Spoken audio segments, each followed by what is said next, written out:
Pale nyuma wakati natambulisha kile hasa nataka tuzungumze leo, nilielezea kidogo juu ya kwamba Mungu ni lazima awe juu ya kila kitu unapoishi maisha haya. Ndio.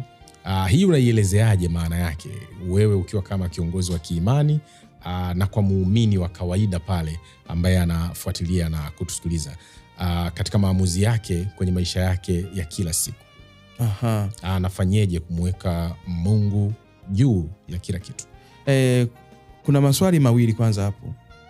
La kwanza, nini maana ya kwamba Mungu kuwa juu ya yote?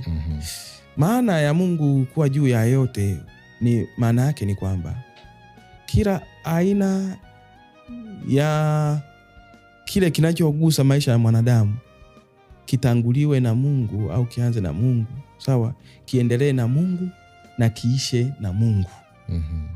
Ikiwa ni mawazo, maneno, matendo. Na sambamba na hayo hata dhamana mbalimbali tulizo nazo.